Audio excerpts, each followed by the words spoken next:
여러분, 정말로 비트코인이 디지털 금이라고 믿으십니까? 만약 그렇다면 왜 전 세계 큰손들은 지금 조용히 비트코인을 팔고 금과 달러를 사들이고 있을까요?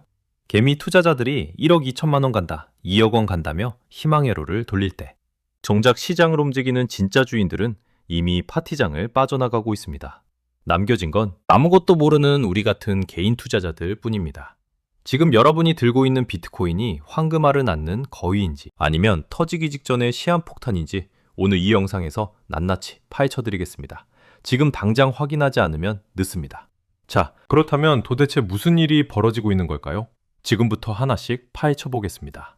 반갑습니다. 오늘 여러분과 함께 비트코인 시장의 숨겨진 진실을 파헤쳐볼 경제학 생성기입니다.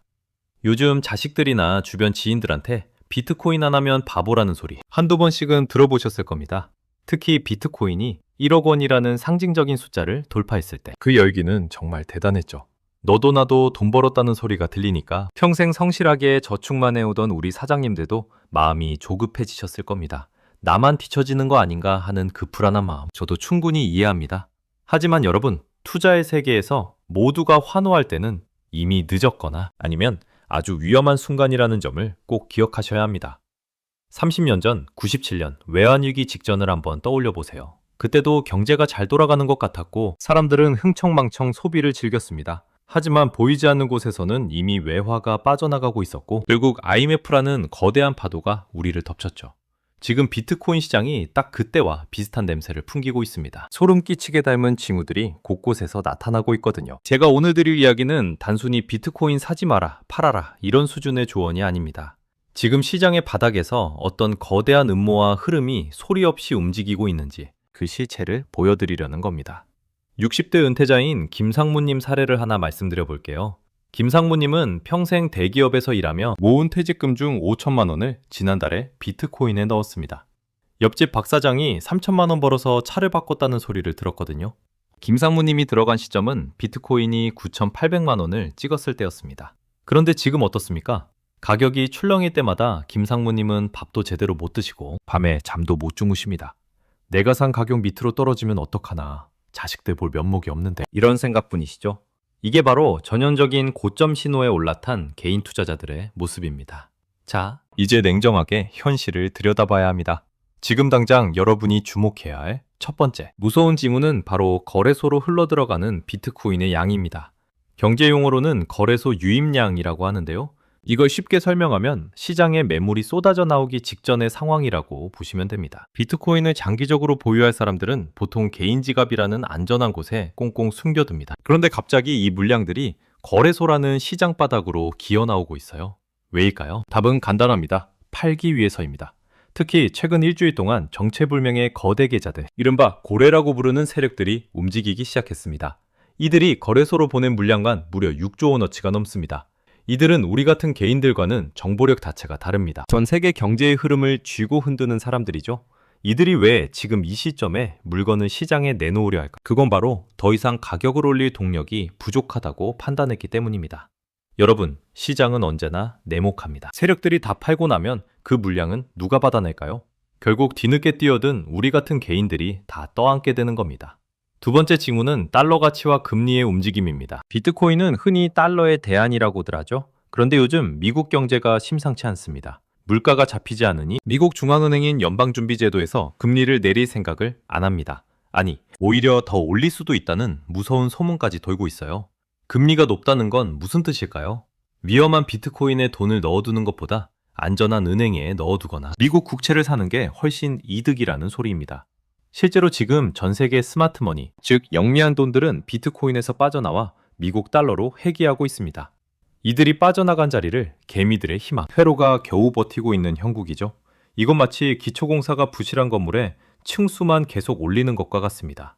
작은 충격 하나만 와도 와르르 무너질 수 있다는 겁니다. 세 번째로 우리가 봐야 할 건 김치 프리미엄이라는 현상입니다. 우리 사장님들도 들어보셨을 거예요. 해외보다 우리나라에서 비트코인이 더 비싸게 거래되는 현상을 말하죠. 지금 이 김치 프리미엄이 7%에서 10%를 왔다 갔다 합니다. 이건 제정신이 아닌 상태예요. 전 세계에서 유독 우리나라 사람들만 비트코인에 미쳐서 비싼 돈을 주고 사고 있다는 뜻입니다. 과거 데이터를 보면 이 김치 프리미엄이 10%를 넘었을 때 예외 없이 대폭락이 찾아왔습니다. 남들이 열광할 때가 가장 위험하다는 격언이 이번에도 증명되려 하고 있습니다. 자, 지금 제가 드린 말씀들 조금 무겁게 느껴지실 겁니다. 하지만 이건 시작에 불과합니다. 진짜 무서운 건 지금부터 말씀드릴 내용입니다. 이 폭락의 파도가 덮쳤을 때 여러분의 자산을 지킬 수 있는 구체적인 방법, 그리고 지금 당장 실행해야 할 행동 수칙들이 있거든요. 지금 여러분의 스마트폰 앱에 찍힌 수익률, 그건 내 돈이 아닙니다. 내 통장에 현금으로 꽂히기 전까지는 숫자 노름에 불과하죠. 그렇다면 지금 당장 무엇부터 확인해야 할까요? 그리고 이 위기를 기회로 바꿀 수 있는 방법은 정말 없는 걸까요? 자, 그렇다면 이제부터 우리가 마주할 구체적인 시나리오를 말씀드리겠습니다. 제가 단순히 겁을 주려는 게 아닙니다. 최악의 상황을 가정해야 여러분의 소중한 자산을 지킬 수 있기 때문입니다. 만약 지금 이 시점에서 거대 세력들이 매도 버튼을 누르기 시작하면 어떤 일이 벌어질까요? 가장 먼저 나타나는 현상은 유동성의 고갈입니다. 비트코인을 사고 싶어 하는 사람보다 팔고 싶어 하는 사람이 압도적으로 많아지면 가격은 수직 낙하하게 됩니다. 이때 우리 같은 개인 투자자들은 공포에 질려 함께 던지게 되죠. 이걸 우리는 패닉셀이라고 부릅니다. 전문가들은 말합니다. 비트코인은 변동성이 크니까 버티면 다시 올라간다고요. 하지만 여러분, 그 버티는 시간 동안 여러분의 심장은 타들어갈 겁니다. 2021년 하락장 때 9천만 원대에 샀던 비트코인이 2천만 원대까지 떨어졌던 걸 기억하십니까? 무려 4년이라는 시간 동안 수많은 사람이 절망하며 시장을 떠났습니다. 지금 다시 그 흐름이 반복되려 하고 있습니다. 자, 이제 여러분이 지금 당장 실행해야 할 긴급 행동 지침 첫 번째를 말씀드리겠습니다. 지금 당장 여러분의 수익률이 플러스이든 마이너스이든 상관없습니다. 전체 비트코인 보유량의 최소 50% 이상은 현금화하십시오. 다시 말씀드립니다. 절반 이상은 일단 파십시오. 이게 가장 중요합니다. 왜냐고요? 현금을 쥐고 있어야 다음 기회가 왔을 때 살아남을 수 있기 때문입니다. 만약 가격이 더 오르면 어떡하냐고요? 나머지 50%가 수익을 내줄 테니 배 아파하실 필요 없습니다. 하지만 만약 폭락이 온다면 현금을 쥐고 있는 여러분은 공포에 떠는 남들과 달리 웃으며 바닥에서 다시 살 기회를 잡게 될 겁니다.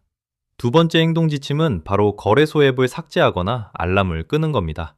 이게 무슨 소리냐 하시겠지만 여러분의 뇌는 숫자가 변할 때마다 도파민과 스트레스 호르몬을 동시에 내뿜습니다. 특히 50대, 60대 사장님들은 건강이 최우선입니다. 가격창을 하루 종일 들여다보고 있으면 판단력이 흐려집니다. 냉정한 판단을 내릴 수 없게 되죠. 일단 절반을 현금화하셨다면 나머지는 잊어버리십시오. 기계적으로 대응해야 합니다. 세 번째 지침은 비트코인 대신 안전자산의 비중을 늘리는 겁니다. 제가 아까 큰손들이 달러와 금을 사고 있다고 말씀드렸죠? 우리도 그들을 따라가야 합니다. 지금은 공격적으로 돈을 벌 때가 아니라 내 지갑을 방어할 때입니다. 금리가 높은 예금이나 달러 통장 혹은 실물금을 조금씩 확보해 두십시오. 비트코인이 흔들릴 때 여러분의 든든한 버팀목이 되어줄 겁니다. 이번에는 60대 자영업자 박 여사님 이야기를 해볼게요. 박 여사님은 지난 하락장 때 큰 교훈을 얻으셨습니다. 남들이 다 좋다고 할 때 오히려 비중을 줄이고 현금을 확보해 두셨죠. 그리고 시장이 조용해졌을 때 다시 들어가서 이번 상승장에 짭짤한 수익을 올리셨습니다. 박 여사님이 특별한 기술이 있어서 그랬을까요? 아닙니다. 시장의 분위기에 휩쓸리지 않고 자신만의 원칙을 지켰기 때문입니다. 반면 김대리라는 친구는 이번에도 1억 원 돌파 소식에 영혼까지 끌어모아 대출을 받아 비트코인을 샀습니다. 지금 이자가 월 200만 원씩 나가고 있는데 가격이 떨어지니 눈앞이 캄캄하다고 합니다. 여러분은 어떤 길을 가고 싶으십니까? 조급함은 투자의 가장 큰 적입니다. 지금 비트코인 시장은 거대한 도박판처럼 변질되었습니다. 전 세계적인 규제 움직임도 심상치 않습니다. 미국 정부가 비트코인을 단속하겠다는 신호를 계속 보내고 있고 각국 중앙은행들도 자신들의 화폐 가치를 지키기 위해 비트코인을 압박하고 있습니다. 이런 거대한 흐름을 거스르려 하지 마십시오. 소나기는 일단 피하고 보는 게 상책입니다. 자, 이제 정리해 보겠습니다. 오늘 제가 말씀드린 무서운 징후들 기억하시죠? 첫째, 거래소로 쏟아져 들어오는 세력들의 물량. 둘째, 안전자산인 달러로 회귀하는 스마트머니. 셋째, 한국 시장에만 끼인 과도한 거품인 김치 프리미엄. 이 세 가지 신호가 동시에 울리고 있다는 건 비상벨이 울리고 있다는 뜻입니다. 설마 내가 팔면 오르겠지 하는 생각은 버리십시오. 그 설마가 여러분의 노후를 망칠 수 있습니다. 투자는 결국 살아남는 사람이 이기는 게임입니다. 지금 당장 스마트폰을 켜고 여러분의 계좌를 확인하십시오. 그리고 욕심을 조금만 내려놓고 안전한 곳으로 대피하십시오. 오늘 이 영상이 여러분의 자산을 지키는 마지막 방어선이 되기를 진심으로 바랍니다. 준비하는 자에게 위기는 기회이지만 준비하지 않은 자에게 위기는 재앙일 뿐입니다. 긴 글 끝까지 함께 해주셔서 감사합니다. 여러분의 현명한 선택을 응원하겠습니다. 지금까지 경제학 생성기였습니다. 다음번에는 더 깊이 있는 분석과 전략으로 찾아뵙겠습니다. 건승하십시오.